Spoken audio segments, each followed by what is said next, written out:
भारत और नेपाल के बीच में मुकाबला पुरुष वर्ग के खो-खो वर्ल्ड कप का फाइनल। नेपाल का झंडा लिए नेपाल की टीम। प्रतीक वाइकर भारत का तिरंगा के साथ सबसे आगे चलते हुए सिक्का उछला। किरण रिजिजू साहब ने सिक्का उछाला है।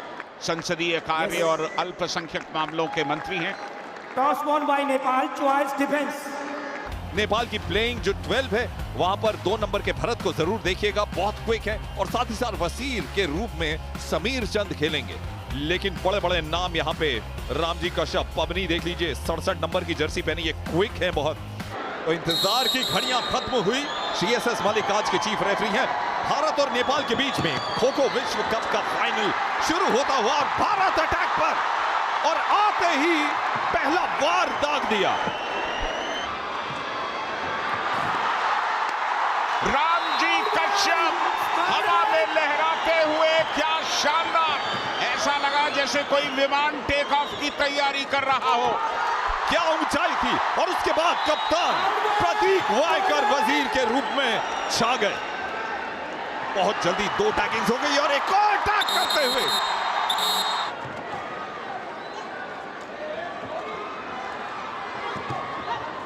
यानी 2 नंबर की जर्सी और 1 नंबर का खेल। रामजी कश्यप की तरह डॉज मास्टर जाने जाते हैं नेपाल के, और उनके पीछे वार कर रही है भारतीय टीम।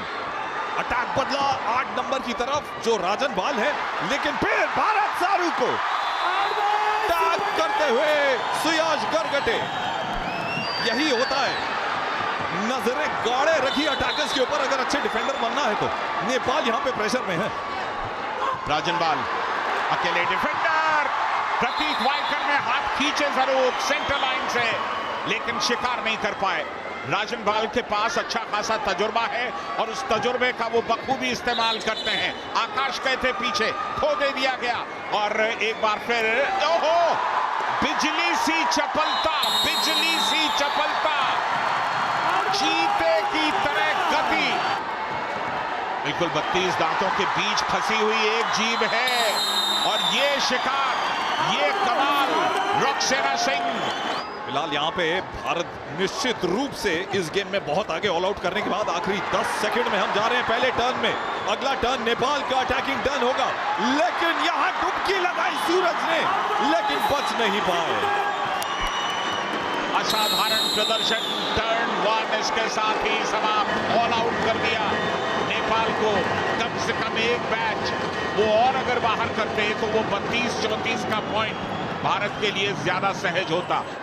मेहुल हैं पोस्ट के ऊपर और जिस तरह से गणेश ने पोस्ट का सपोर्ट लेते उन्हें आउट करने की कोशिश की, उन्हें सफलता मिली नहीं, टैग कर नहीं पाए।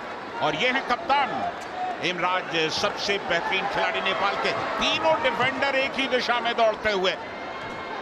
भारत का डिफेंसिव बैच जो सेमीफाइनल में था पहला, वही आज उतरा है। सुमन बर्मन, रोक्सन सिंह देखिएगा बड़ी तेजी दिखाते हैं। वजीर के रूप में तो खेले हैं, लेकिन डिफेंडर बहुत तेज हैं और यहाँ पे अकलमंदी चाहिए डिफेंडर्स को। डॉज देने में कामयाब रहे यहाँ पे सुमन बर्मन। कहते हैं हॉप और डॉज जो रोक्सन सिंह ने किया यहाँ पे, और बहुत आसानी से टैग कर बैठे। तारीफ खत्म भी नहीं हुई और रोक्सन सिंह जाएंगे डगआउट में।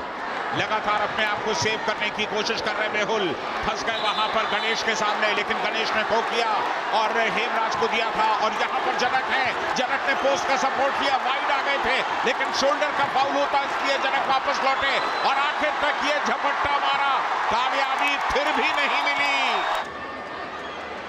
ओहो, यहां पर डॉज देने की कोशिश कर रहे थे सुब्रमणी, लेकिन कामयाब हुए नहीं और अब बचे हैं सिर्फ आकाश। और भारत को ड्रीम रन अगर लेना है तो 1 मिनट और 10 सेकंड और बिताने होंगे आकाश को। आकाश की ऊंचाइयां छूनी है। आकाश ने नंबर 4 की जर्सी पहने हुए और क्या कर बैठे यहां भारत सारू। बहुत आसान सा रनिंग टैग कर गए। आखिरकार 6 नंबर की जर्सी पहने 1 नंबर के डिफेंडर हैं रामजी कश्यप मेरे लिए तो दादा। बिल्कुल, कितना टाइम निकालेंगे रामजी कश्यप, क्योंकि नेपाल भले ही 10 पॉइंट पीछे है, लेकिन ये एक ऐसा फासला है जिसे नेपाल पाट सकता है। टर्न 3 में वो इस फासले को पाट सकता है। और जब सिंगल डिफेंडर होता है और वो चेन डिफेंस करता है तो ये अटैकर्स के लिए सबसे मुश्किल काम होता है इस समय। कहते हैं वो ताव अगर कोई दे डिफेंडर तो सोच लीजिए कि मुट्ठी में है, सारी मूवमेंट उसके पास और भगा भगा के ये अटैकर्स को थकाते हैं, ऐसे डिफेंडर हैं। बिल्कुल, जिस तरह से माला गूंथी जाती है, एक सीधे एक आड़े, उस तरह से चलते हुए डायरेक्शन में परिवर्तन हुआ, लेकिन रामजी कश्यप को आउट दे दिया गया। 3 के तीनों डिफेंडर्स इस समय। और यहां बचे हुए लम्हों में क्या नेपाल 1 पॉइंट ले पाएगा? नहीं, तो भारत के पास है अभी 8 पॉइंट की लीड। भारत आ गया है अटैक पर। नेपाल को बहुत अच्छे से डिफेंड करना है, क्योंकि अगर भारत को बहुत सारे स्कोरिंग पॉइंट्स उन्होंने दे दिए तो इस फाइनल में वापसी करना होगा मुश्किल। लेकिन रामजी कश्यप गजब के खिलाड़ी हैं। वाह वाह रामजी। रामजी को जब मौका मिलता है तो वो उस पर चौका लगाते, चूकते हैं नहीं। अनिकेत पोटे को लाया गया है जो कि सब्स्टिट्यूट्स की फेहरिस्त में है। बिल्कुल, डिफेंस में कोई पॉइंट नहीं मिला भारत को। एक टर्न और है, देखना है डिफेंस में क्या हासिल कर पाते हैं। 26 पॉइंट्स हासिल किए थे पहले टर्न में।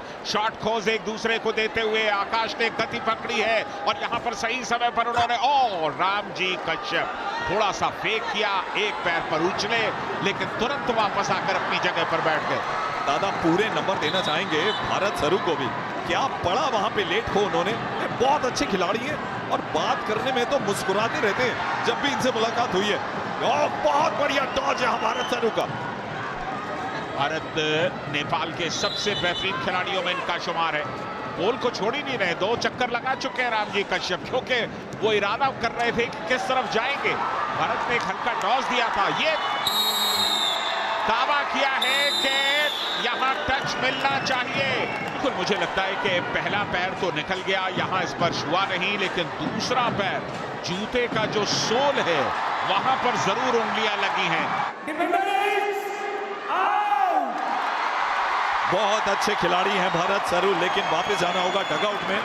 और यहां पर डॉज बहुत अच्छा किया है, पोस्ट पर चले गए, पोटे आ गए, पोस्ट ड्राइव के साथ शिकार नंबर 3 अनिकेत पोटे के नाम।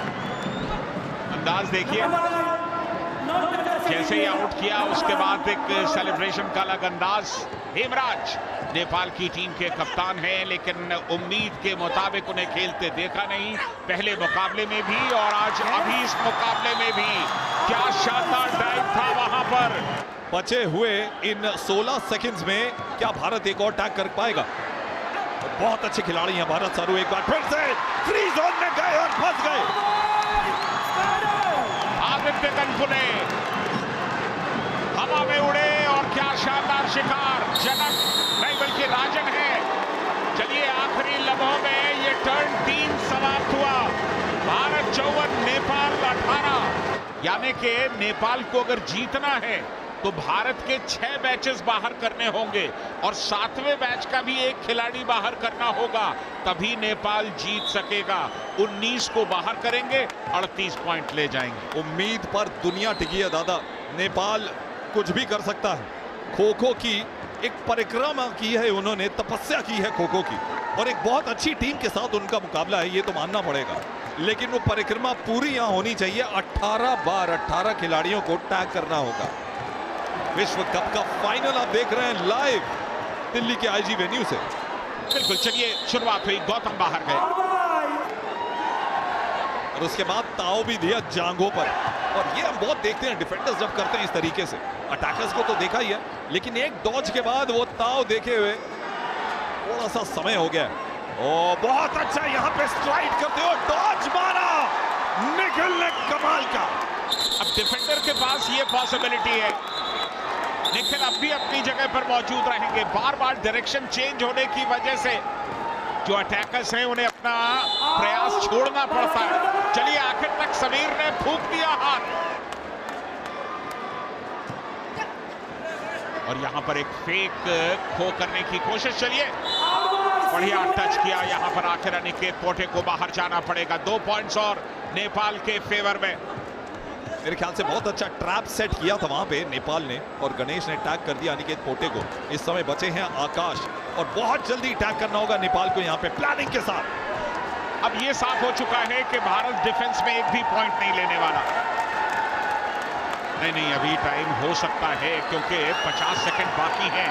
अगर आकाश चले गए तो फिर डिफेंस के पॉइंट्स की गुंजाइश नहीं। दावा है, टच हुआ है तो भारत अब डिफेंस में पॉइंट नहीं ला पाएगा, ये तय हो चुका है। 1.5 मिनट बचा है। नेपाल के लिए बहुत बड़ा फासला तय करना बाकी रह गया है और भारतीय दर्शक यहां पर अब सेलिब्रेट करना शुरू कर चुके हैं क्योंकि कुछ ही लम्हों की बात है, दूसरा विश्व कप भारत के पास आने वाला है। बिल्कुल यहां पर शोल्डर का फाउल कमिट किया यमन ने, उन्हें बाहर वापस जाना पड़ा और यहां चलिए आखिर में टच किया। 2 पॉइंट्स और भारत के लिए और फासला अभी भी 18 पॉइंट्स का है। तो जाहिर है 3 मैचेस बाहर करने पड़ेंगे इन 20 सेकंड्स में, जो असंभव है। अभी भी रामजी मौजूद है, सुयश गरगटे मौजूद है, पवानी सवार मौजूद है और इसके साथ ही भारत विश्व कप के गोल्ड मेडल पर हाथ रखने वाला है। वो फासला, वो सपना साकार होने वाला है। असाधारण प्रदर्शन भारत का। भारत ने न सिर्फ विश्व कप जीता है बल्कि दिल भी जीता है।